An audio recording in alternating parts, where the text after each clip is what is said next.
So let's understand the space stick. Okay. So आप समझिए कि क्या ग्रेविटी के बारे में क्या न्यूटन बताया है, क्या आपका आइंस्टीन बताया है। न्यूटन बेसिकली ग्रेविटी को बताया है, gravity is a invisible force of attraction. ठीक है, दो मास रख दीजिए, उसके बीच में जो फोर्स ऑफ अट्रैक्शन है दैट इज द ग्रेविटी।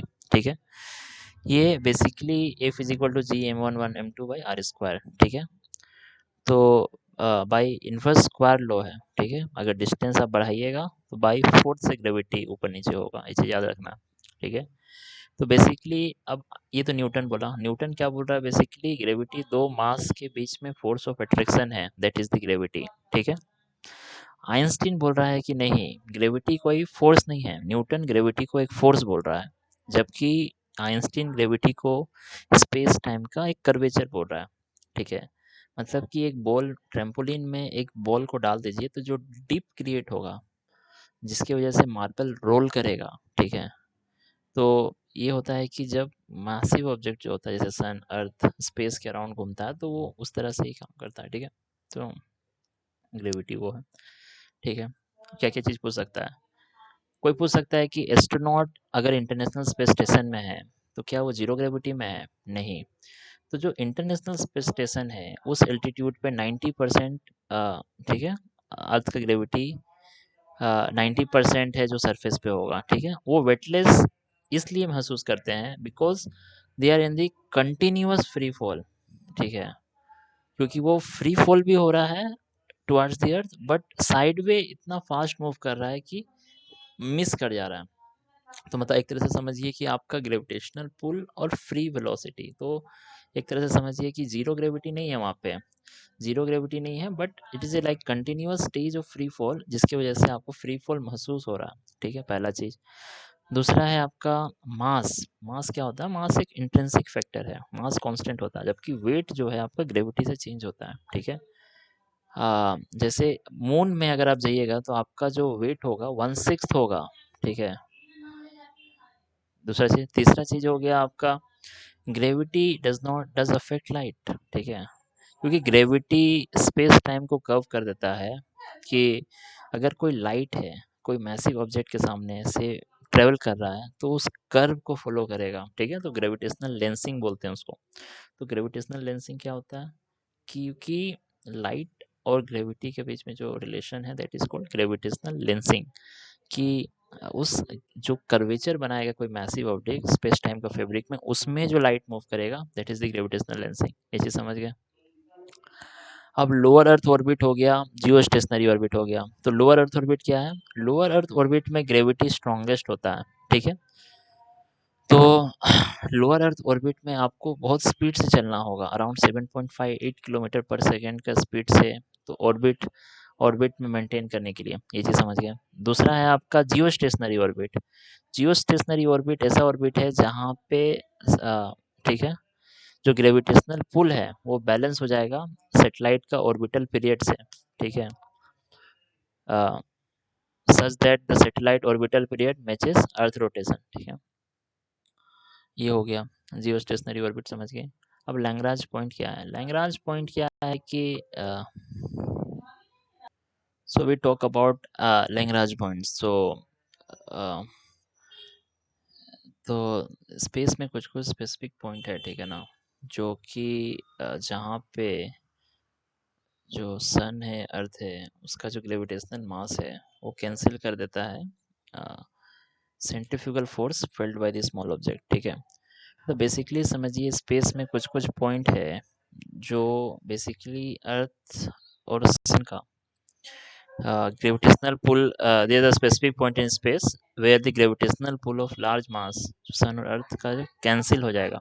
ठीक है, मतलब लैग्रांज पॉइंट में अगर कोई स्पेसक्राफ्ट ओवर करेगा तो वहाँ पे फ्यूल कंजम्पशन कम लगेगा, बेसिकली ये खेल है। ठीक है, तो माइक्रो ग्रेविटी रिसर्च का बात हो रहा है कि जो इसरो है, नासा है, क्यों स्पेस में रिसर्च कंडक्ट करता है, तो माइक्रो ग्रेविटी में कैसे मटेरियल मिक्स हो रहा है, क्रिस्टल कैसे बन रहा है, बायोलॉजिकल सेल कैसे बिहेव कर रहा है, तो ये फार्माकोलॉजी के लिए, 3D बायो प्रिंटिंग के लिए बहुत ही नुआंस सेक्टर है, इसलिए लोग जाके वहाँ माइक्रोग्रेविटी रिसर्च कर रहा है। ठीक है, इसके बाद हम लोग को समझना है ग्रेविटेशनल वेव्स के बारे में। ठीक है, तो स्पेस टाइम में जब रिपल्स होता है ना, अ, अ, तो ग्रेविटेशनल वेव्स क्या है कि स्पेस टाइम में रिपल क्रिएट होगा बाय मैसिव एक्सेलरेशन। ठीक है, अगर दो ब्लैक होल मर्ज हो गया तो एक मैसिव एक्सेलरेशन क्रिएट होगा, जैसे रिपल्स। तो प्रोजेक्ट्स कैसा क्या है, जैसे लीगो प्रोजेक्ट है। ठीक है, तो ये जो लीगो प्रोजेक्ट है that is actually use to find out the gravitational waves. We detect this waves using lasers. ठीक है, और टेलीस्कोप से नहीं होता है। Marking is shift from seeing the universe to hearing it. तो ये चीज़ याद रखना है आपको। जो ग्रेविटेशनल वेव जो होता है हम लोग laser understand that we detect this waves using lasers not telescopes. We detect this waves using laser not telescope. ठीक है, इसे याद रखिए।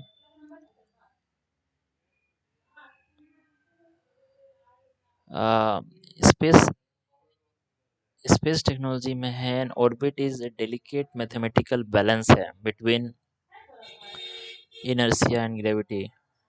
Is delicate mathematical balance between inertia and gravity. तो ऑर्बिट वो है। ठीक है,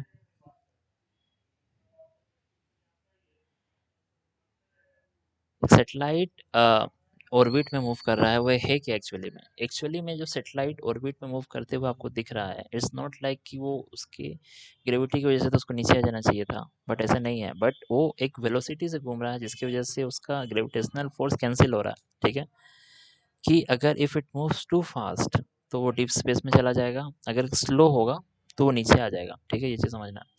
तो लोअर अर्थ ऑर्बिट के बारे में समझिए। तो लोअर अर्थ ऑर्बिट क्या है कि लोअर अर्थ ऑर्बिट है बेसिकली 160 से 2000 किलोमीटर। तो 160 किलोमीटर से 2000 किलोमीटर आपका लोअर अर्थ ऑर्बिट हो गया। ठीक है, अब जो लोअर अर्थ ऑर्बिट में बहुत स्पीड घूमता है। ठीक है, तो अ, छोटा लोअर अर्थ में स्पीड से घूमेगा, वेरी फास्ट है। ये चीज़ याद रखना। तो इंटरनेशनल स्पेस स्टेशन समझिए, अर्थ ऑब्जर्वेशन सैटेलाइट समझिए। ठीक है, जैसे कि इंटरनेशनल स्पेस स्टेशन हो गया, इसरो का कार्टोसैट सीरीज समझ लिए, स्पाई सैटेलाइट समझ लिए, ये सब यहाँ पे। देखिए लोअर अर्थ ऑर्बिट क्या है, तो लोअर अर्थ ऑर्बिट आपका 160 किलोमीटर से 2000 किलोमीटर पे है। ठीक है, अब जितना आप नीचे रहिएगा ग्रेविटेशनल फोर्स उतना ज़्यादा लगेगा, ये हमें से लीजिए। तो बहुत ही स्पीड से मूव करेगा, तो 28,000 किलोमीटर के स्पीड से जाएगा। तो 90 मिनट में लोअर अर्थ ऑर्बिट पे ऑर्बिट कर जाएगा। ठीक है, तो आप समझिए क्यों यूज़ होगा लोअर अर्थ ऑर्बिट में, आप क्यों रखिएगा। अगर आपको अर्थ का ऑब्जर्वेशन सेटेलाइट सब है, जो आप कार्टोसैट समझिए, जो आपका स्पाई सेटेलाइट सब है, जो इंटरनेशनल स्पेस स्टेशन है, वो बेसिकली लोअर अर्थ ऑर्बिट में होगा। ठीक है, क्यों नीचे होगा, क्योंकि अगर आपको हाई रेजोल्यूशन इमेज नीचे से ही ना आएगा। ठीक है, स्मॉल बट वो केवल but see only a small portion of earth at a time. ये चीज़ समझिए, बहुत स्पीड से ज़्यादा तो बहुत ही स्मॉल पोर्शन दिखता है, ये चीज़ समझिए लोअर अर्थ ऑर्बिट में। ठीक है, तो बहुत ही क्लोज है तो हाई रेजोल्यूशन में इमेज आएगा, बट बहुत छोटा इमेज आएगा, ये चीज़ इसका डिफिकल्टी है। फिर मीडियम अर्थ ऑर्बिट पे जाइए, जैसे 600 से 160 किलोमीटर से 2000 किलोमीटर लोअर अर्थ हो गया, 2000 से 35,786 किलोमीटर ये मीडियम अर्थ ऑर्बिट पे है। ठीक है, तो 2000 किलोमीटर से 35,786 किलोमीटर है, they are primarily use for navigation. ठीक है, नेविगेशन के लिए यूज़ होगा, जीपीएस के लिए। रस यूएसए में जीपीएस है, रसिया में ग्लोनास है, यू में आपका गैलीलियो है। ठीक है, जैसे गैलीलियो किसका है, यू का है, ग्लोनास रसिया का है, यूएसए का जीपीएस है। ठीक है, जैसे इंडिया का अपना आईआरएनएसएस है, इंडियन रीजनल नेविगेशन सिस्टम, जो नाविक है। ठीक है, वो आपका जीओ या जीएसओ जियो सिंक्रोनस ऑर्बिट या आपका जियो अर्थ ऑर्बिट में है। ठीक है, मीडियम अर्थ में नहीं है। ठीक है, ये आपको समझना है। ठीक है, जो आपका नेविक है ना इंडिया का, वो मिडिल अर्थ ऑर्बिट में नहीं है, जबकि आपका जीपीएस ग्लोनास गैलीलियो ये सब आपका मीडियम अर्थ ऑर्बिट में है। ठीक है, ये आप समझिए, जो नाविक है अपना जियो सिंक्रोनस ऑर्बिट में है। ठीक है, जियो स्टेशनरी होता है, एक जियो सिंक्रोनस होता है। ठीक है, जियो स्टेशनरी और जियो सिंक्रोनस है वो बेसिकली 35,786 पे ही होता है। ठीक है, वो अर्थ का रोटेशन स्पीड को मैच करता है। अर्थ का रोटेशन स्पीड क्या है, लगभग 3 किलोमीटर प्रति सेकंड के हिसाब से समझिए अर्थ रोटेट कर रहा है, तो वो एक तरह से फिक्स हो जाएगा। ठीक है, यही साइंस है। तो जियो जियो स्टेशनरी ऑर्बिट है, एक जियो सिंक्रोनस है। तो जियो स्टेशनरी ऑर्बिट क्या होता है? अ, जियो स्टेशनरी होता है आपका जो इक्वेटर के ऊपर है, ठीक है? सैटेलाइट को लगेगा कि वो भैया नीचे जो ऑब्जर्वर है वो फिक्स है उसके थ्रू और वो उसी के जैसे घूम रहा है, समझ रहे हो ना? हमेशा आपके ऊपर एक सैटेलाइट दिख रहा है तो समझ लीजिए एक जियो स्टेशनरी सैटेलाइट लगा हुआ है, ठीक है? और जियो सिंक्रोनस जो है वो एक इंक्लिनेशन में होगा, ठीक है? तो जियो सिंक्रोनस बेसिकली क्या करेगा, हर एक दिन पे उसी स्पॉट पे सैटेलाइट एक जगह एक बार में आएगा, बट ठीक है। फिगर एट पैटर्न पकड़, फिगर एट पैटर्न समझिए। देखिए फिगर एट पैटर्न समझिए, तो यही है। तो बेसिकली आपको यही समझना है ना, जियो सिंक्रोनस जो ऑर्बिट है वो इंक्लिनेशन पे होगा, ठीक है? आपको ये चीज़ समझ लेना है, ठीक है? एक है आपका सन सिंक्रोनस ऑर्बिट। सन सिंक्रोनस ऑर्बिट क्या है? ये एक पोलर ऑर्बिट है, ठीक है?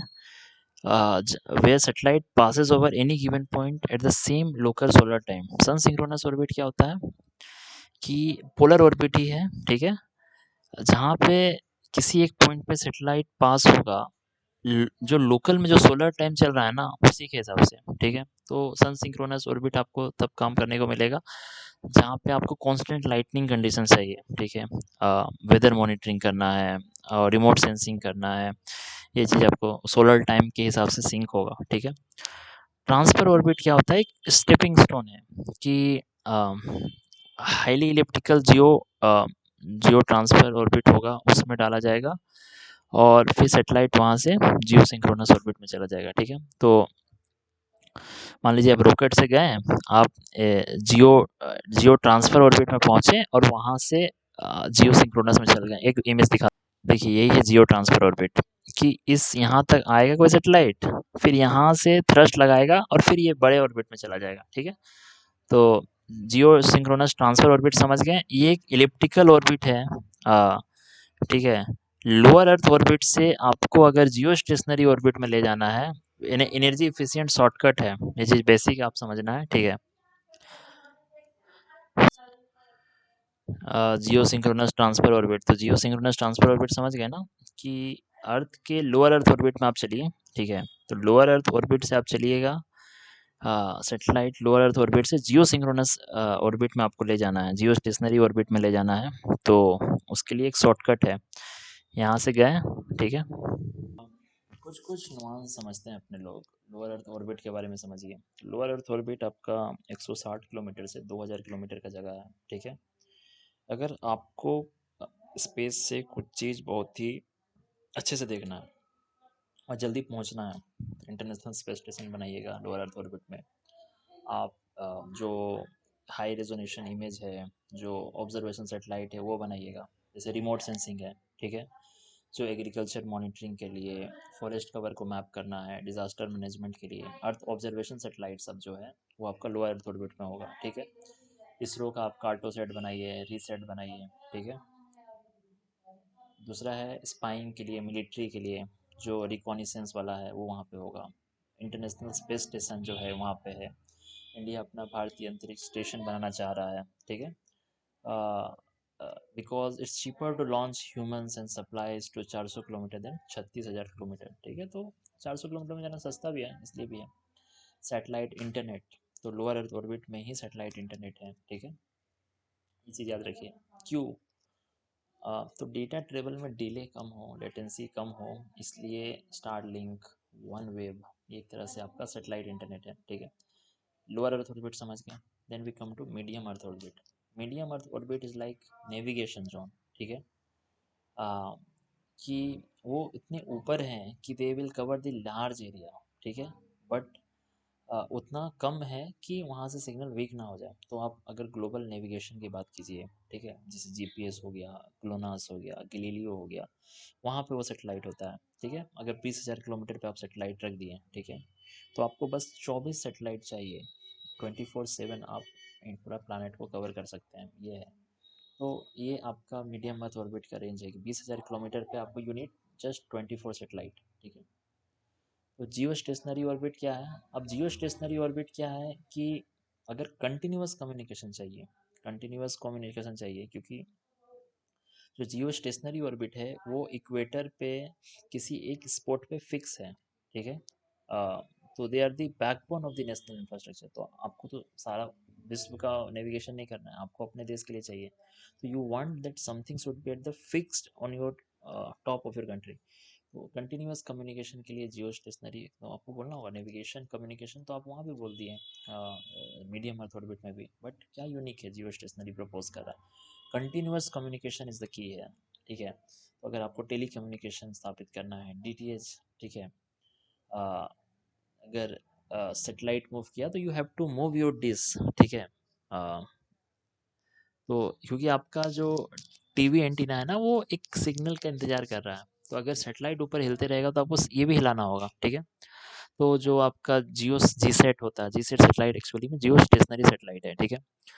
वेदर मॉनिटरिंग सेटेलाइट सब, ठीक है। तो नेविगेशन आपका समझ गए मीडियम में, और आपका telecommunication, weather monitoring, cyclone हो गया, जैसे इनसेट हो गया। जैसे हम लोग अब कार्टो सेट रीसेट समझे, तो कार्टो सेट रीसेट आपका बेसिकली ये है, अर्थ ऑब्जर्वेशन सेटेलाइट है, ठीक है। अर्थ ऑब्जर्वेशन सेटेलाइट आपका कार्टो सेट रीसेट है। जी सेट समझना है आपको टेली कम्युनिकेशन के लिए, डीटीएच के लिए, और आपको इनसेट जो है आपका वेदर मॉनिटरिंग के लिए है, ठीक है। क्योंकि कॉन्स्टेंटली आपको एक पेज में आपको देखते रहना है कि क्या मूवमेंट है। तो वेदर मॉनिटरिंग के लिए बेसिकली हम लोग जियो स्टेशनरी सेटेलाइट से जियो स्टेशनरी ऑर्बिट यूज़ कर रहे हैं, ठीक है। तो सेटेलाइट रेडियो जो यूज़ होता है ना, वो भी वहीं रहता है। तो सेटेलाइट रेडियो हो गया, वेदर मॉनिटरिंग के लिए यूज़ होता है। तो जी सेट समझ लिए हम लोग। जी सेट आपका टेली कम्युनिकेशन डीटीएच के लिए है। वेदर मॉनिटरिंग के लिए है कि आपका इनसेट है, ठीक है। सेटेलाइट रेडियो के लिए पोलर और सन सिंक्रोनस को समझिए। तो पोलर हम लोग समझे, पोलर हो गया 160 से 2000 किलोमीटर, नहीं वो लोअर अर्थ ऑर्बिट है, पोलर अलग है। सिस्टमेटिक मैपिंग के लिए आपका पोलर और सन सिंक्रोनस है, ठीक है। This satellite travel from north pole to south pole. तो मतलब नॉर्थ पोल से साउथ पोल और अर्थ उसके बीच में घूमता है, ठीक है। एक कम दिन में अगर आपका अर्थ का पूरा चीज़ आपको चाहिए तो यूनिट पोलर सेटेलाइट। बट वो सन सिंक्रोनस है, they always pass over a city at a same time. तो उससे क्या हो सकता है, हम लोग क्या कर सकते हैं कि आप शैडोज या क्रॉप का ग्रोथ को आप मॉनिटरिंग कर सकते हैं। तो सिस्टमिक मैपिंग जो है, ये चीज़ आपका पोलर या सन सिंक्रोनस ऑर्बिट का चीज़ है। तो बेसिकली लोअर अर्थ ऑर्बिट समझिए। अब लोअर अर्थ ऑर्बिट जो है आपका मैपिंग के लिए, हाई रेजोल्यूशन इमेजिंग के लिए, स्पाइंग के लिए, ह्यूमन स्पेस फ्लाइट के लिए ज़रूरी है। कार्टोसाट सीरीज समझिए, गगनयान समझिए। मिडिल अर्थ ऑर्बिट में आपका ग्लोबल नेविगेशन के लिए काम करेगा, जीपीएस वगैरह के लिए। आपका जियो स्टेशनरी या जियो सिंक्रोनस सेटेलाइट है, तो आपका टीवी हो गया, रेडियो हो गया, साइक्लोन ट्रैकिंग हो गया। ये सब आपका टीवी, रेडियो, साइक्लोन ट्रैकिंग, जी सेट हो गया, इन सेट हो गया, ये सब आपका जियो स्टेशनरी से है। उसके बाद है जियो सिंक्रोनस। तो जियो सिंक्रोनस आपका रीजनल नेविगेशन के लिए है, ये चीज़ आपको याद रखना है। नेविक में जैसे 7 सेटेलाइट है, ठीक है, जियो सिंक्रोनस है वो। जैसे देखिए हम लोग यहाँ पूछ रहे हैं कि भैया इंडिया का नाविक एक जीपीएस की तरह है, नहीं। जी नाविक जो है बेसिकली 3 जियो जियो स्टेशनरी, 4 जियो सिंक्रोनस। तो 3 जियो स्टेशनरी, 4 जियो सिंक्रोनस सेटेलाइट लेकर 7 सेटेलाइट का ये है, ठीक है। ये रीजनल कवरेज तो देता है, प्लस 1500 किलोमीटर बॉर्डर के बियॉन्ड भी देता है, ठीक है। तो 7 सेटेलाइट चाहिए बेसिक इसको कवर करने के लिए, फॉर नेविगेशन, रीजनल नेविगेशन के लिए, ठीक है। तो टेली कम्युनिकेशन डीटीएच के लिए तो ज़रूरी ही है आपका geosynchronous orbit. Weather monitoring के लिए भी, ठीक है ना। तो जैसे इनसेट है, इनसेट आपका ये है। जबकि जो आप सन सिंक्रोनस देखिएगा, सन सिंक्रोनस का फ़ायदा क्या है ना कि वो एक ही समय पे आएगा, एक ही जगह पे ऊपर में। ये वो सन सिंक्रोनस या पोलर हो गया, ठीक है। हाँ। चलिए अब समझते हैं हम लोग लोअर अर्थ ऑर्बिट को। तो लोअर अर्थ ऑर्बिट किसी भी एंगल पे हो सकता है, इसे समझिए, ठीक है। ऐसा नहीं है। तो इंटरनेशनल स्पेस स्टेशन जो है 51.6 डिग्री एंगल पे है, ठीक है। ये लोअर अर्थ ऑर्बिट पे, ठीक है, स्टे करता है, but never passes over the north and south pole. ये चीज़ आपको समझना है, ठीक है। तो ठीक है। तो लोअर अर्थ ऑर्बिट क्या है? तो लोअर अर्थ ऑर्बिट आपका हो गया 160 से 2000 किलोमीटर। तो 100 जरूरी नहीं है 160 से 2000 किलोमीटर में कोई भी अर्थ का 0 से 90 डिग्री, 0 से 90 डिग्री, ये नॉर्थ साउथ कहीं भी हो सकता है, बट ऐसा नहीं है। तो जैसे इंटरनेशनल स्पेस स्टेशन आपका 51.6 डिग्री नॉर्थ पे है, ठीक है, बट नॉर्थ या साउथ पोल में नहीं रहता है, ठीक है। सन सिंक्रोनस आप बोलिएगा ये 98 डिग्री पोलर इंक्लिनेशन है इसका, ठीक है, इंक्लिनेशन ऑफ अराउंड 98 डिग्री, वहाँ पे ये चलता है, ठीक है। अब सन सिंक्रोनस में बेसिकली समझना क्या है हम लोग को, कि अर्थ जो है बेसिकली वो स्फेयर नहीं है, समझ लेना, वो ओवलेट स्फेरॉइड है, ठीक है। अब जो एक मास में जो इक्वेटर के सामने जो एक्स्ट्रा मास है, उससे क्या होगा कि ये सन सिंक्रोनस समझिए। तो सन सिंक्रोनस ऑर्बिट आपका एक तरह से पोलर ऑर्बिट है, ठीक है। तो बेसिकली आपको क्या समझना है कि सन सिंक्रोनस ऑर्बिट एक नियर पोलर ऑर्बिट तो है ही, ठीक है। तो अर्थ का पोलर रीजन पे 96 98 डिग्री पे ये होता है आपका, ठीक है। To ensure the satellite crosses the same spot at the same local solar time each day, ठीक है। तो सेम स्पॉट पे भी जाना है। और देखो पोलर सेटेलाइट हम लोग यूज़ कब करते थे, अगर हमको कोई सेटेलाइट किसी जगह के ऊपर किसी खास समय पे चाहिए, तो I will go through the polar satellite, बस यही समझना है, यही सन सिंक्रोनस सेटेलाइट है, याद कर लो, ठीक है ना।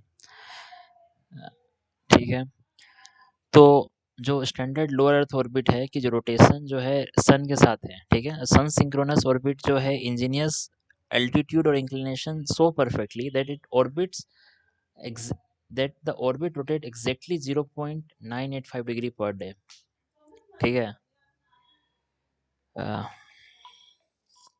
कि जो orbit that the orbit rotates exactly 0.985 degrees per day, ठीक है। 0.985 360 डिग्री सन घूमेगा, ठीक है, क्योंकि 360 डिग्री घूम रहा है, अर्थ 365 दिन ले रहा है 360 डिग्री घूमने के लिए, तो एक दिन में 0.985 डिग्री घूमना चाहिए, ठीक है। मतलब जो सन सिंक्रोनस है कि सन के साथ सिंक हो रहा है, ये चीज़ ध्यान देने वाला बात है। मतलब बेसिकली हम लोग समझ गए कि जो लोअर अर्थ ऑर्बिट है इसका काम क्या हो रहा है, कम्युनिकेशन के लिए, ह्यूमन स्पेस फ्लाइट के लिए। सन सिंक्रोनस हो गया आपका रिमोट सेंसिंग के लिए, फोटोग्राफी के लिए, स्पाई सेटेलाइट के लिए, ठीक है। तो पोलर ऑर्बिट भी, तो नेविक को हम लोग समझ गए, नेविक अपना रीजनल नेविगेशन सेटेलाइट सिस्टम है। तो बेसिकली इसरो डेवलप किया है। तो अपना इंडिया और उसका 1500 किलोमीटर का जो बाउंड्री है beyond the borders, it actually adjusted by the NavIC. So जो अपना ऑर्बिट है, 7 सेटेलाइट है नेविक में, जो आपका जियो स्टेशनरी सेटेलाइट और 4 जियो सिंक्रोनस सेटेलाइट, ठीक है। तो 2026 में आपको समझना है कि सेकेंड जनरेशन सेटेलाइट के लिए जो एनवीएस है वो उस पर लॉन्च कर रहा है, ठीक है। क्योंकि ओल्डर जो नेविक सेटेलाइट था ना, वो L5 और एस बैंड यूज़ करता था, अब जो नया वाला L1 बैंड यूज़ करेगा, ताकि जो कंज्यूमेबल वेयर्स है जो कि जीपीएस L1 यूज़ करता है, उसके साथ भी नेविक का सेटेलाइट ये किया जा सके, ठीक है। इंडिया अपना ओन एटॉमिक क्लॉक भेज रहा है, ये शायद गड़बड़ा गया है ना, रूबिडियम एटॉमिक क्लॉक। तो क्वाजी जेनिथ सेटेलाइट आपका जापान का है, जापानीज जीपीएस, ठीक है। ये बेसिकली कुछ नहीं कर रहा है, एग्जिस्टिंग जीपीएस सिग्नल को ही यूज़ कर रहा है, तो उसको इन्हांस कर दे रहा है in the urban canyons of Japan, ठीक है। इसके बाद समझिए satellite based augmentation system. So satellite based augmentation system क्या है, they are not independent navigation system, ठीक है। वो क्या करेगा, बेसिकली एरर्स को करेक्ट करेगा, लाइक एटमॉस्फेरिक इंटरफेरेंस की जो एग्जिस्टिंग जीएनएसएस सिग्नल्स है, ताकि हम लोग डेसीमीटर लेवल एक्यूरेसी मिले, एविएशन के लिए यूज़ होता है, ठीक है। तो गगन जैसे है, तो गगन आपका क्या है, ISRO airport authority of India, ताकि एयरक्राफ्ट लो विजिबिलिटी में भी लैंड कर सके, ठीक है, ये चीज़ याद रखना है। एमएसएस जापान का है, इग्नोस यूरोप का है, डब्ल्यूएस तो ऑगमेंटेशन सिस्टम है, ठीक है, ये चीज़ समझना है। नेविक जीपीएस में बेसिक अंतर, जीपीएस आपका मिडिल अर्थ ऑर्बिट है, जबकि नेविक आपका जियो सिंक्रोनस ऑर्बिट है। नेविक का टेक्निकली ज़्यादा एक्यूरेट है, 5 मीटर तक, ठीक है, because it satellites are fix relative to India, whereas GPS satellites moves across the sky, ठीक है। सिग्नल बैंड्स क्या है, जीपीएस प्राइमरली एल बैंड्स हैं, जबकि नाविक जो है डुअल फ्रीक्वेंसी पे काम करता है, L5 पे और एस बैंड पे, ठीक है। जीपीएस एल बैंड पे काम करता है, विच इज़ तो डुअल फ्रीक्वेंसी पे नाभिक कम करता है फॉर आयोनोस्फेरिक डिले। तो सिंगल फ्रीक्वेंसी जीपीएस से अच्छा हम लोग काम करते हैं आयोनोस्फेरिक डिले से, ठीक है। तो सोवरेन नेविगेशन ज़रूरी है क्योंकि कारगिल वॉर के समय इंडिया को जीपीएस डेटा देने के लिए मना कर दिया था। तो अपना अपना सिस्टम होगा तो अपना मिसाइल्स, अपना ड्रोन के लिए ज़रूरी होगा, ठीक है। ये चीज़ समझिए, नेविगेशन सिस्टम बहुत ज़रूरी है।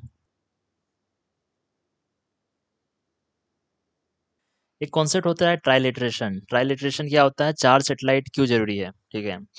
तो आप समझिए, we often think of map in 2D but space navigation 3D में हो रहा है, ठीक है। तो एक सैटेलाइट एक प्रिसाइज रेफरेंस पॉइंट है, ठीक है। अ, तो आपका पॉइंट पिन पॉइंट कैसे होता है अभी के लिए बस ये समझिए, ट्राइलेटरेशन का कॉन्सेप्ट है कि पहला सैटेलाइट से आपका हम लोग ये पता कर लिए कि कितना डिस्टेंस है, बट आप उस रेडियस में कहीं भी हो सकते हैं, 21,000 किलोमीटर के रेडियस में कहीं भी हो सकते हैं।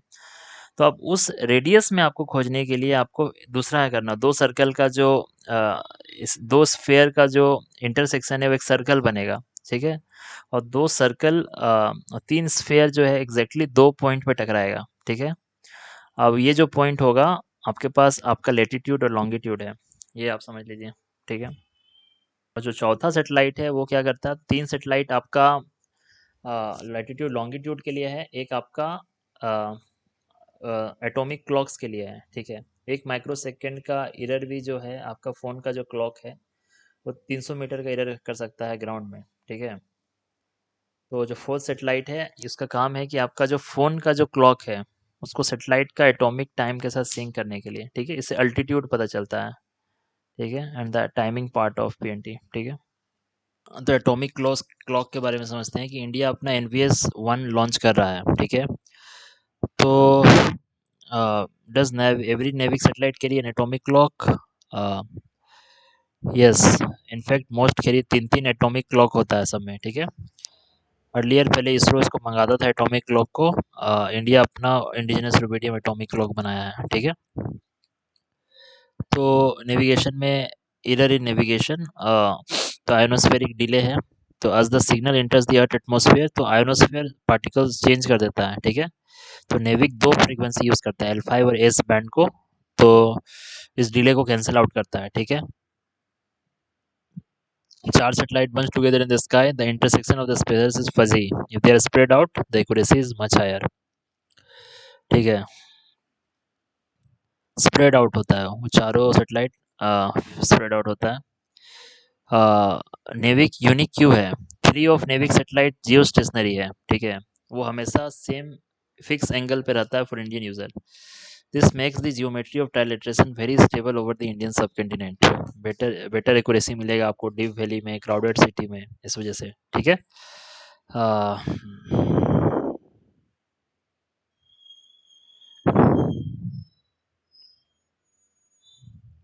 नेविगेशन में क्या क्या दिक्कत आता है, नेविगेशन में आयोनोस्फेरिक डिले आता है, डिल्यूशन ऑफ प्रिसिजन आता है।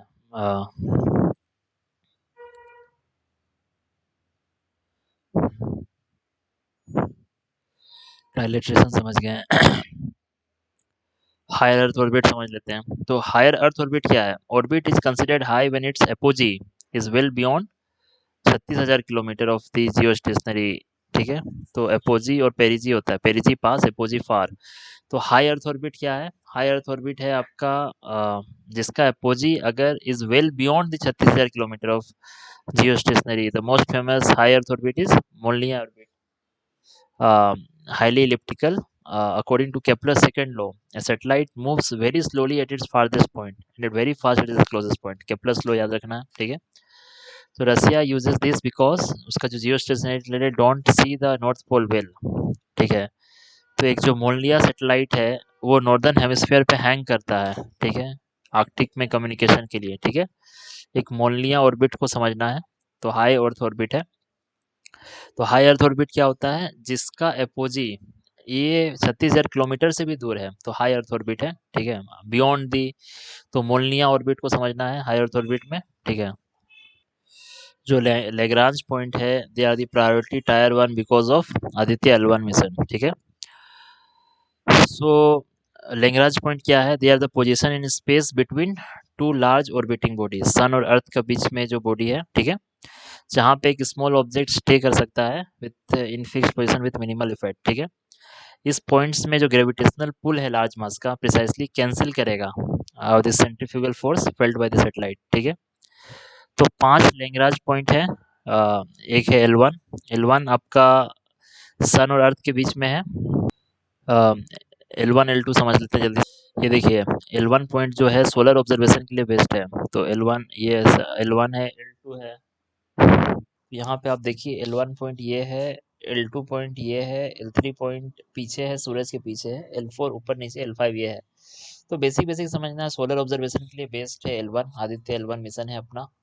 ठीक है, कभी इक्लिप्स नहीं आएगा यहाँ पे। दूसरा है L2, L2 है अर्थ और सन के पीछे, स्पेस टेलीस्कोप के लिए अच्छा है। तो जेम्स वेब जो आपका स्पेस टेलीस्कोप है वहीं पर रहता है, अर्थ को शील्ड की तरह यूज करता है, ठीक है। L3 और L3 सन के पीछे है, ये यूज नहीं होता है। और L4 और L5 स्टेबल पॉइंट है, ठीक है।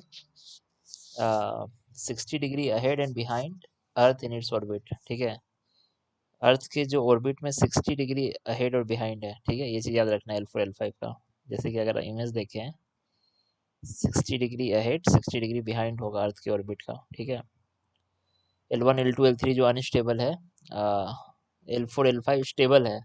और यहाँ पे ट्रोजन एस्ट्रॉइड मिलता है, ठीक है। यहाँ पे नेचुरली ट्रैप हो जाता है डस्ट और एस्ट्रॉइड, तो ट्रोजन एस्ट्रॉइड है। तो a satellite at L1 stay perfectly still at single point. तो satellite orbit the L point, ठीक है। In reality satellites orbit the L point, they are called halo orbits, ठीक है। तो सेटेलाइट एल पॉइंट में जाके रह नहीं जाता, एल पॉइंट के ऑर्बिट में मूव करता है, हेलो ऑर्बिट बोलते हैं, ठीक है। As the L1 does not sit like a parked car, it dances in three-dimensional loop around the L1 point, ठीक है।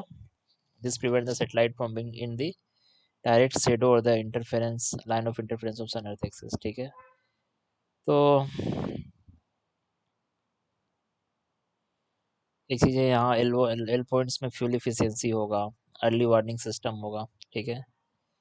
L1 में आपका आदित्य L1 हो गया, सोहो मिशन है आपका नासा का, यूरोपियन स्पेस एजेंसी का सोहो मिशन याद रखिए, सोहो आदित्य L1। L2 में टेलीस्कोप है, L4 L5 में एस्ट्रॉइड है। इसके बाद समझना है जेट इंजन के बारे में। Now let's understand about the engines. तो जो कन्वेंशनल जेट इंजन्स है, क्या क्या होता है उसमें, एक कंप्रेसर होगा, एक कंबसन चेम्बर होगा, एक टरबाइन होगा। हवा लेगा, एयर कंप्रेस करेगा, फ्यूल के साथ मिक्स करेगा और इग्नाइट करेगा। बेसिकली क्या है, ठीक है।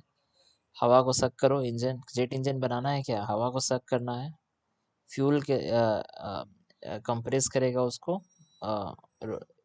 रोटेटिंग ब्लेड जो है उससे कंप्रेस करेगा, ठीक है। और फिर उसको फ्यूल के साथ मिक्स करेगा और वहाँ जलेगा, ठीक है। और ये जो गैस एक्सपेंड होगा वो टरबाइन को स्पिन करेगा, ठीक है, to keep the compressor running and source out the back, ठीक है।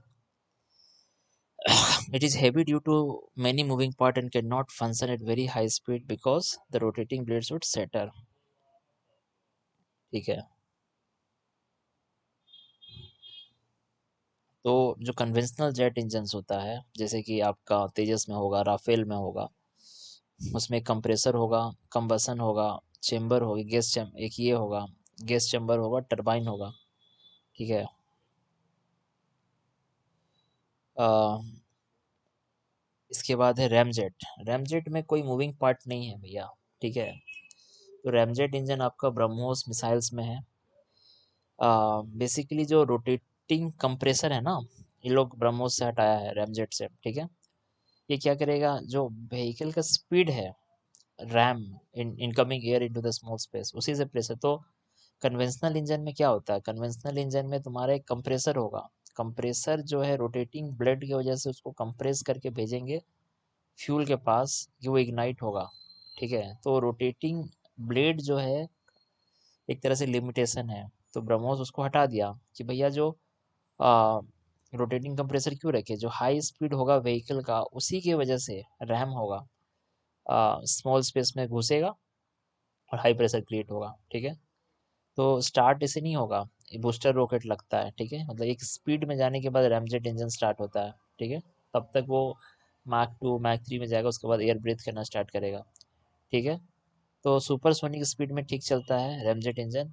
However as the air enters the engine it's slowed down to subsonic speed for combustion. ठीक है।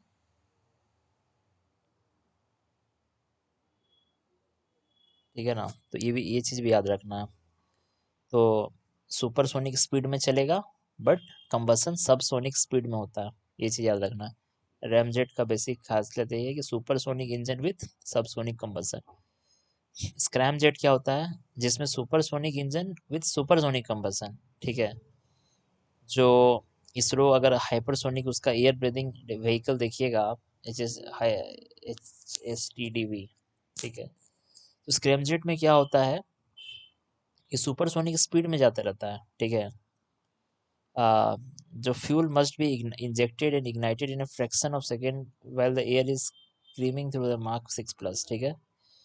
तो सक्सेसफुली टेस्ट किए हम लोग स्क्रैमजेट इंजन को। This technology allows a rocket to carry less oxidiser. ठीक है।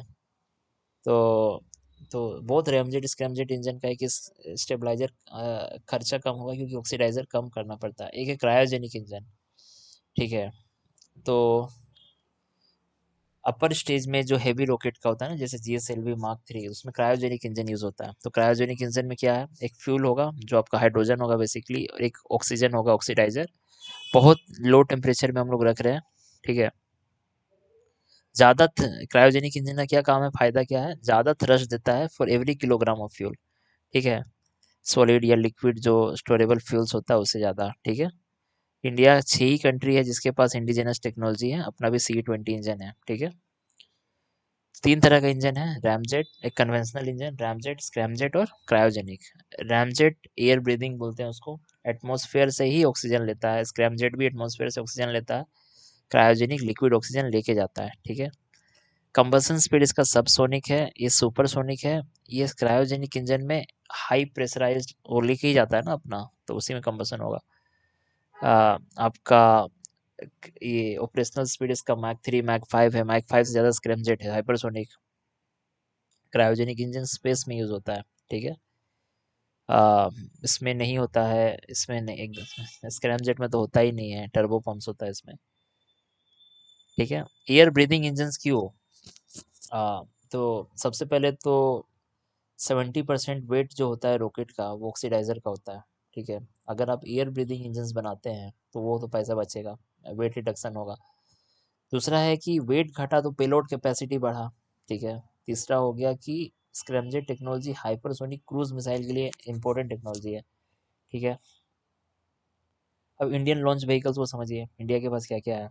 पहला है इंडिया के पास SSLV, small satellite launch vehicle.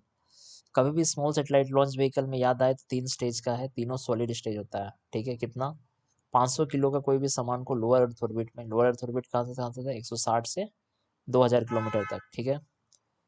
ठीक है। 6 आदमी 72 घंटा में असेंबल कर सकता है एक SSLV को। ठीक है। ये इसका USP है। ठीक है। प्राइवेट सेक्टर को ट्रांसफर हो गया HAL L&T का कंसोर्टियम को। ठीक है। इसके बाद हम लोग को समझना है, SSLV हो गया, एक है PSLV, polar satellite launch vehicle. ठीक है। जो चंद्रयान हो गया, मंगलयान हो गया, आपका आदित्य L1 हो गया, ये सब पोलर से। तो इसमें 4 स्टेज है, सॉलिड लिक्विड सॉलिड लिक्विड। ठीक है। जो स्टेज 2 है उसमें विकास इंजन यूज होता है। ठीक है।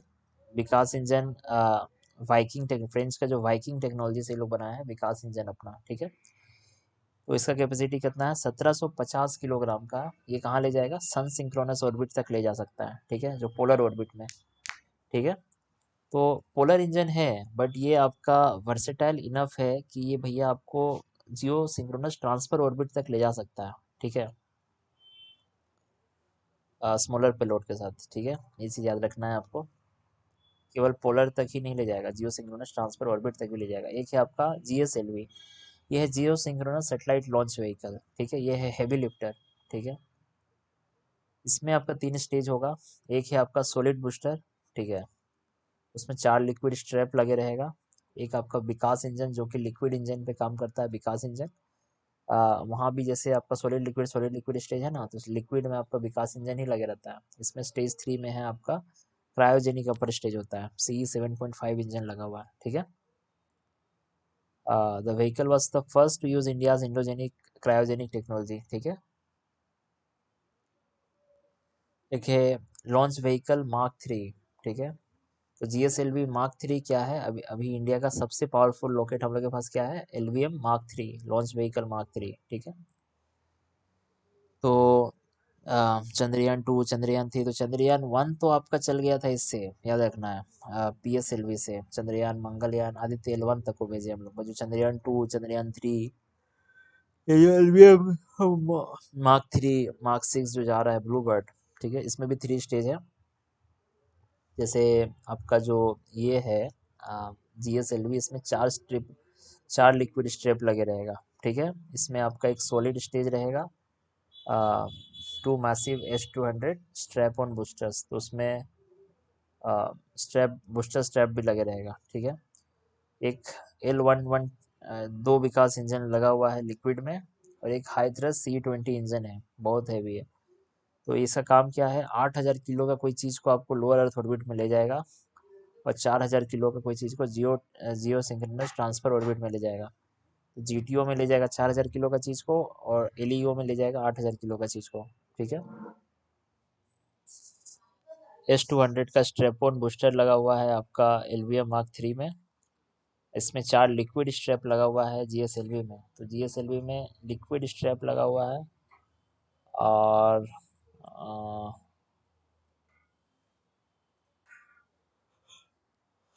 Solid booster liquid strap. तो दो S200 स्ट्रैप बूस्टर में लगा हुआ है लिक्विड, दो विकास इंजन है इसमें। अब देख लीजिए, अच्छा है, समरी एक बार देखना है। SSLV न्यूएस्ट है, ये इसमें सारा स्टेज सॉलिड है, छोटा सेटेलाइट को लोअर अर्थ ऑर्बिट में ले जाना काम है इसका, बेसिक याद रखना है। PSLV थर्ड जनरेशन है, PSLV सॉलिड लिक्विड लेके जा रहा है, ठीक है। ये आपका जो सन सिंक्रोनस ऑर्बिट हो गया, ये लोअर अर्थ ऑर्बिट में ले जाएगा, ठीक है। जियो सिंक्रोनस ट्रांसफर ऑर्बिट तक ले जा सकता है, ठीक है। जो Cartosat satellite, remote sensing satellite, ये सब ले जाएगा। इसके बाद है GSLV पोलर सिंक्रोनस है, तो ये क्रायोजेनिक है। तो इसमें क्या है, सॉलिड लिक्विड फिर क्रायो, सॉलिड लिक्विड क्रायो। तो सॉलिड, उसमें 4 लिक्विड स्ट्रैप, फिर लिक्विड में विकास इंजन, फिर एक क्रायोजेनिक इंजन लगा हुआ होगा C7.5। और यहाँ पे आपका एक सॉलिड स्टेज होगा, दो S200 स्ट्रेपोन बूस्टर होगा, लिक्विड ट्विन विकास इंजन होगा, फिर आपका एक क्रायोजेनिक हाई थ्रस्ट इंजन होगा, ठीक है। ठीक है। फिफ्थ जनरेशन में आपका geosynchronous transfer orbit, lower earth orbit, geosynchronous transfer orbit, lower earth orbit, ठीक है। ये सेल्वी जो है 4 स्टेज का है, सॉलिड लिक्विड, जबकि GSLV और आपका सॉलिड लिक्विड क्रायोजेनिक है, ठीक है।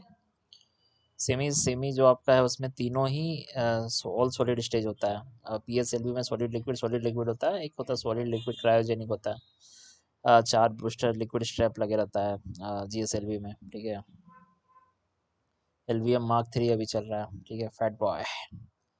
तो अभी हम लोग जो ले जाना चाहते हैं चंद्रयान 3, चंद्रयान 2 इसी से जाएगा, LVM मार्क 3 से जाएगा, ठीक है। तो निसार मिशन क्या है, निसार मिशन याद रखिएगा, नासा और इसरो का मिशन है GSLV मार्क 2 के लिए, ठीक है। GSLV मार्क 2 के साथ, और नेक्स्ट जनरेशन लॉन्च व्हीकल, तो सूर्या, सूर्या आपका नेक्स्ट जनरेशन लॉन्च व्हीकल है। ये रीयूजेबल रॉकेट, जो अपना नाम क्या है रॉकेट का, 10 टन से ज़्यादा ले जाना चाहते, सूर्या नाम है next generation launch vehicle. NISAR mission क्या है, GSLV mark 2, it is a major test of GSLV radio critical. 6 country, कौन कौन कंट्री के, USA, Russia, China, France, Japan, India, ये लोग के पास है। USA, Russia, China, Japan, India, और क्या है, फ्रांस। सेटेलाइट और डिफरेंट टाइप ऑफ बैंड्स, तो सेटेलाइट में क्या क्या होता है भैया, एक सेटेलाइट एक्टिव सेटेलाइट है जिसका खुद का पावर होता है, एक ट्रांसपोंडर होता है, ठीक है। सिग्नल रिसीव करेगा, एम्पलीफाई करेगा, वापस भेजेगा, जी सैट जो सेटेलाइट सब है, ठीक है। इसके बाद समझिए पैसिव सेटेलाइट भी कुछ कुछ है। पैसिव सेटेलाइट है कि मिरर की तरह काम कर रहा है, कि वो मिला उसको सिग्नल, वो उसको वापस प्रोसेस किए बिना वापस भेज देगा। जैसे इको वन और पैसिव बलून्स था पहले का सेटेलाइट सब। तो पैसिव सेंसर क्या करता है, अ, जो नेचुरली अवेलेबल एनर्जी है रिफ्लेक्टेड फ्रॉम अर्थ, ठीक है, जो स्टैंडर्ड कैमराज है आपका कार्टोसेट में, ठीक है, जो अर्थ सेंसिंग सेटेलाइट्स है। एक्टिव सेंसर क्या करेगा, अपना रेडिएशन भेजेगा to hit the target and measure the bounce back, और नाइट में देख सकता है। तो जो एडवांस अभी सेंसिंग सेटेलाइट है, नेविगेशन सेटेलाइट है, जैसे कि रिसेट हो गया, तो कार्टोसेट में पैसिव सेंसर लगा हुआ है, जबकि रिसेट सब में आपका एक्टिव सेंसर लगा हुआ है। इसे याद रखना है। फ्रीक्वेंसी बैंड को समझिए, जितना ज़्यादा फ्रीक्वेंसी होगा उसका उतना ज़्यादा डेटा कैपेसिटी होगा, ठीक है। High frequency higher data capacity, but उसका रेन फेड एरिया उतना कम होगा, ठीक है। सबसे पहले एल बैंड को समझिए। एल बैंड होता है आपका 1 से 2 गीगाहर्ट्ज़, ठीक है। जो आपका जीपीएस हो गया, नाविक हो गया, नाविक भी एल बैंड में काम करता है, नाविक एस बैंड में भी काम करता है, ठीक है। और जो मोबाइल सेटेलाइट सर्विस है, सेटेलाइट फोन्स, वो सब आपका एल बैंड में काम करता है, ठीक है। लॉन्ग वेव होता है, वो क्लाउड फॉग सबको पेनिट्रेट कर देता है, इसलिए जीपीएस फॉरेस्ट में भी काम करता है, ठीक है। एल बैंड का होता है ना, क्योंकि कम लो फ्रीक्वेंसी का होता है एल बैंड। इसके बाद है एस बैंड।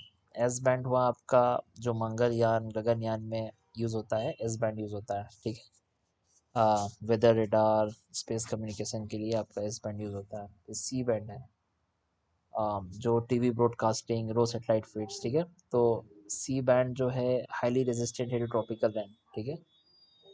आ, तो हाईली रेजिस्टेंट है सी बैंड, 4 से 8 गीगाहर्ट्ज़ का फ्रीक्वेंसी है, ठीक है। अगर आप हेवी रेनफॉल एरिया में रहते हैं तो सी बैंड स्टेबल रहेगा, जबकि हायर बैंड फेल हो जाएगा, ठीक है। तो एक्स बैंड हो गया आपका, मिलिट्री गवर्नमेंट यूज़ करता है, ठीक है। ये हाई रेजोल्यूशन रडार है, बॉर्डर सर्विलेंस या ट्रैफिक कंट्रोल के लिए एक्स बैंड यूज़ होता है। इसके बाद है कू बैंड। कू बैंड हुआ आपका डायरेक्ट टू होम बैंड, जो वन वेब इंटरनेट सेटेलाइट जो है ये सब, क्योंकि इन लोग because the waves are smaller you can use smaller dishes, ठीक है। हाउएवर ड्यूरिंग हेवी मानसून ये सिग्नल लॉस्ट हो जाएगा। तो जितना हाई फ्रीक्वेंसी उतना हाई डेटा, और उतना कम उसका रेनफेड। तो अगर समझिए आप डीटीएच लगा रहे हैं, इंटरनेट लगा रहे हैं, it requires lot of data speed and Ku band, ठीक है, सिग्नल लॉस्ट हो जाएगा। तो दिस इज रेन फेड। एक काव बैंड, काव बैंड आपका है 26 से 40 गीगाहर्ट्ज़ में, ठीक है। तो एक हाई स्पीड 5G बैकहॉल होगा ब्रॉडबैंड में, ठीक है। तो डेटा स्पीड जो होगा का बैंड में आता है। तो हाई स्पीड इंटरनेट के लिए का बैंड याद रखिए। कू बैंड याद रखिए आपका, direct to home DTH Starlink ये सब कू बैंड के तहत आएगा, ठीक है।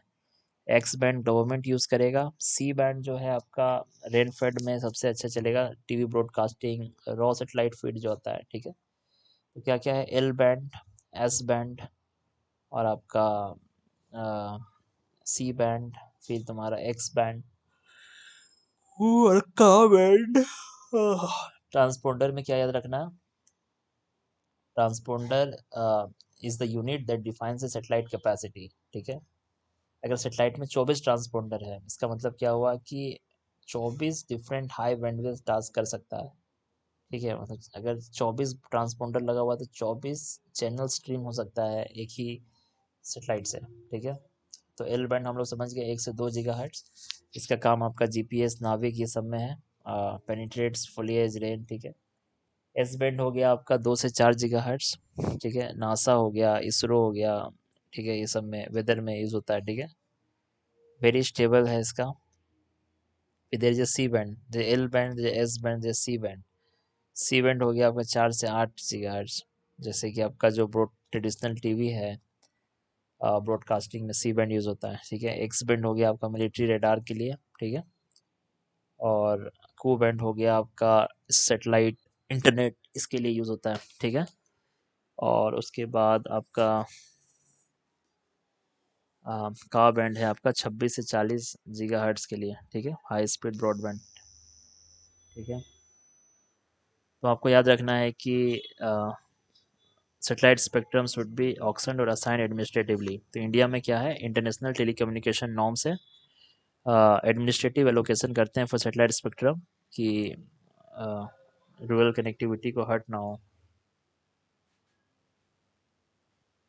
ठीक है।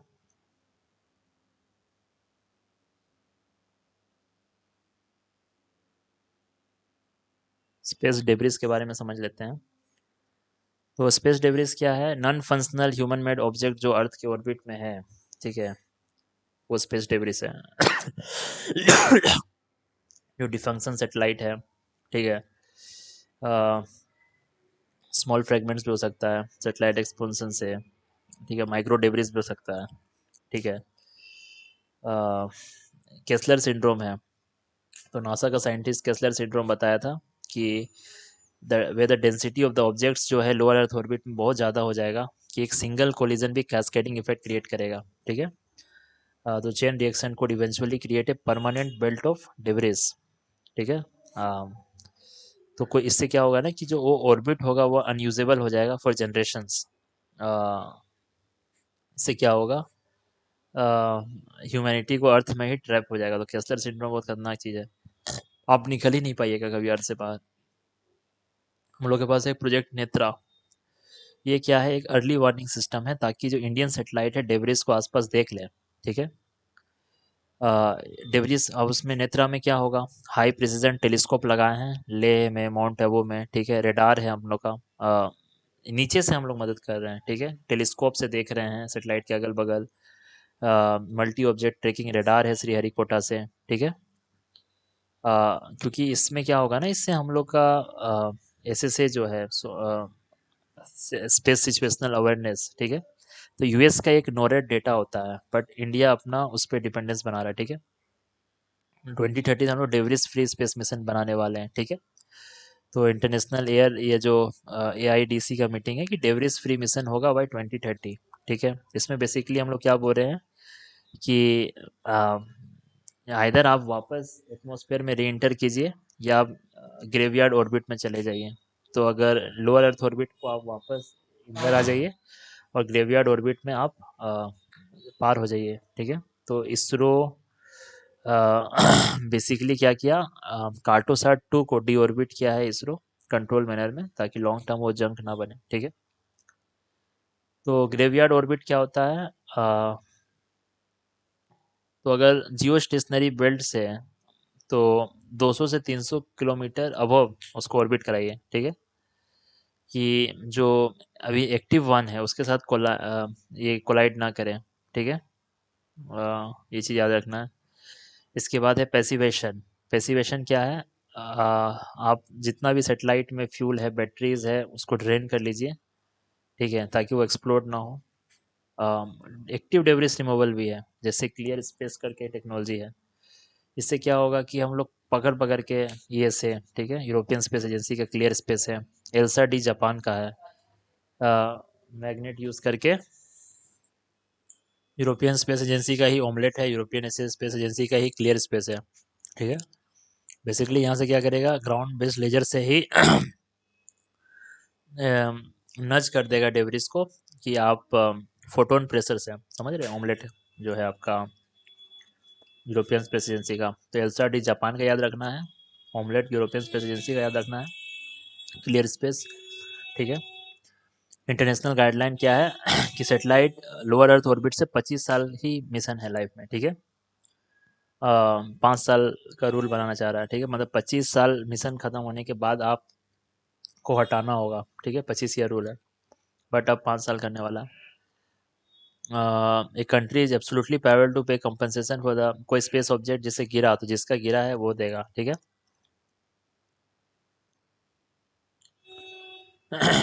तो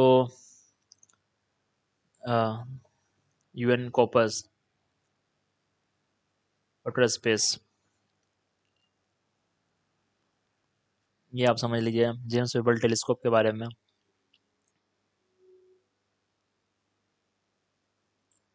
ये बेसिकली क्या है, जेम्स वेब हब्बल का सक्सेसर है जेम्स वेब टेलीस्कोप। तो हब्बल विजिबल और यूवी लाइट को देखता था। जो जेम्स वेब टेलीस्कोप है ये आपका इंफ्रारेड टेलीस्कोप है, ठीक है, ये चीज़ याद रखना है। तो नासा, यूरोपियन और कनाडा, ये तीनों का जॉइंट वेंचर है 2021 में।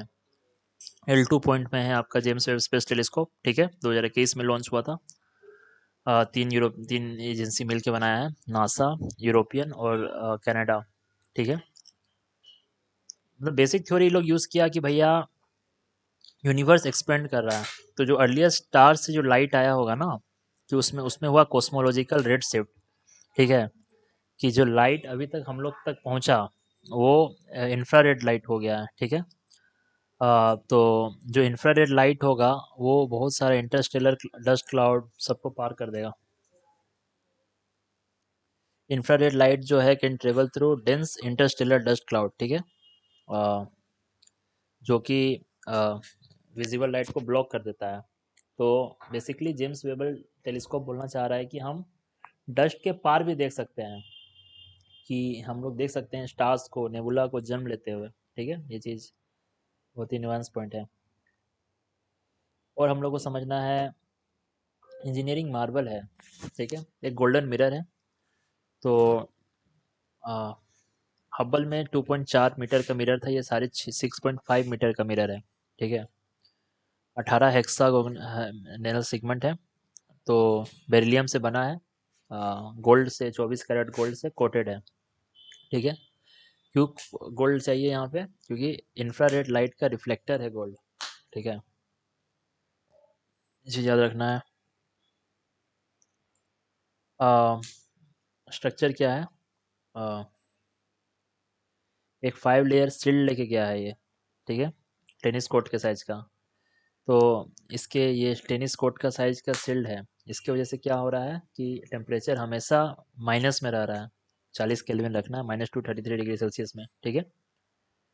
क्योंकि इसको इंफ्रारेड डिटेक्ट करना है तो इसको अपने में बहुत कूल रहना होगा, ठीक है। अगर ये गर्म हो जाता है तो सेंसर ब्लाइंड हो जाएगा। अब L2 पॉइंट में है, L2 पॉइंट लगभग कितना होगा, 1.5 मिलियन किलोमीटर अवे, ठीक है। तो आ, तो जेम्स वेबल टेलीस्कोप बहुत दूर है फॉर ह्यूमन रिपेयर, ठीक है, तो फर्स्ट टाइम में ही काम करना चाहिए था। तो L2 क्या होगा कि always on the earth, sun and moon are always on the side of the telescope, ठीक है। तो सनशील्ड क्या करेगा ना, बेसिकली ये तीनों का हीट सोर्स को ब्लॉक करेगा, ठीक है, ये चीज़ याद रखिए। हम्म,